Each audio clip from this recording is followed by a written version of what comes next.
Okay guys, hari umuntu uherutse kumbaza ngo mfite video nyinshi kuri YouTube channel yanjye, ariko iyo umuntu agiye kuyisura channel yanjye baramubwira ngo nta video nimwe mfiteho. Ibyo bintu byanteye impungenge cyane, mpita mbikorera ubushakashatsi. Koko ngiye kuri channel y'uyu muvandimwe barambwira ngo this channel doesn't have any content.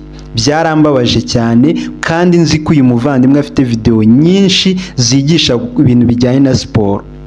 Urabona ama video ariko kuri home page ye nta kintu na kimwe kiriho. Nawe rero channel yawe ishobora kuba imeze gutya, niyo waba ari bwo gitangira cyangwa umaze igihe kinini ukoresha YouTube. Rero iyo bimeze gutya byirukana abantu basura channel yawe. Reka dufate urugero, dukoresha urugero. Urabona ngiye nko kuri channel y'uyu muntu ndareba sport akora, nindangiza ninzigera mvuge ni uyu mujama wenda yigisha neza, mite nkanda hano kuri channel ye, nindangiza ngiye kuri channel ye kureba izindi video kugira ngo nkomeze nikorere sport. Ningeraho gutya YouTube itimbwira ngo this channel doesn't have any content. Iyumvira ukuntu uyu muntu ahombye views. Ese we bikubayeho urumva bitabangamira ntuze imireberwe ya video zawe?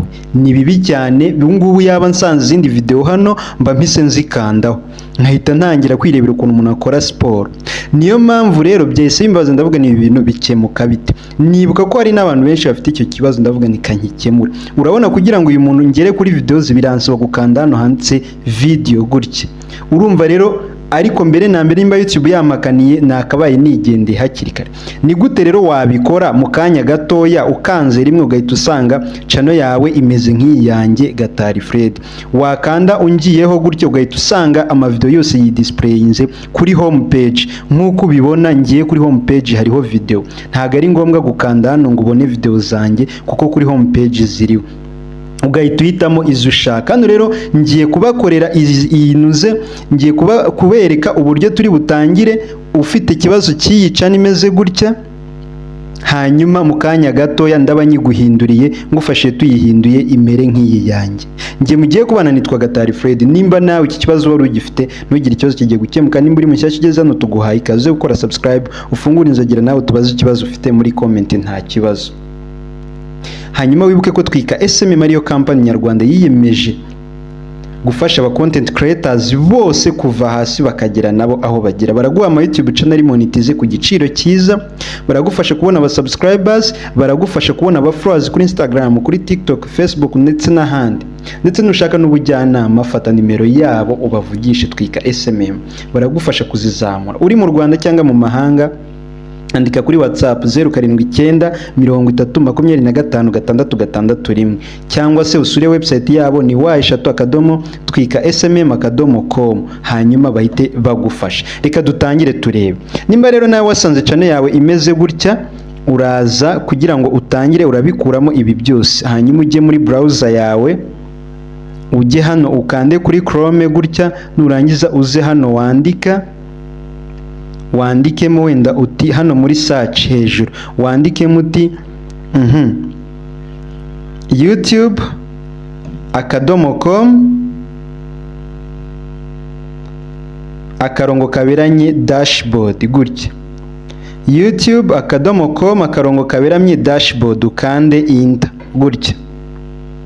Ndizera ko hano turiho tujyana. Noneho numara kwinjiramo hano muri dashboard yawe uraza ukande hano kuri utu tudomo dutatu turi hano hejuru. Okay, gutya uze uvivura aka kantu kanditseho desktop site gutya, kamere gutya ni kamera gutya. Urahita usubira noneho uze uzuminge uze hano handitse hari aka kantu kameze nk'agakaramu kari hano, ugakandeho gutya. Nurangiza uraba ugeze hano kuri customization, noneho uhita ukanda wowe hano handitse home tab hano gutya ukandeho gutya. Hano barahita bakwereka design ya ntuze yawe ya video zawe.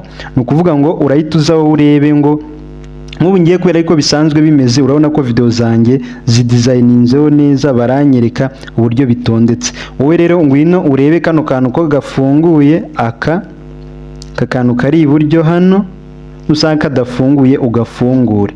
Nurangiza urahita uza ukande hano handitse add section gutya ahangaha. Ndizera ko hano turi kumwe gutya. Noneho urahitamo ni video ushaka nimba ari video uraza uhitemo hano video ushaka ko zizajya zibanza cyangwa se video zizajya zigaragara. Kuvuga ngo urahita uhitamo hano handitse video. Nk'ubu ngi sinahitamo kubera ko nsanzwe ariko bimeze, wowe urahita uhitamo hano handitse video. Nurangiza niduhitamo hano kuri video, wowe urahita ubona hano handitse publish. Harahita hasa nka gutya ku buryo hakwemerera kwakanda kubera ko hari change ukoze.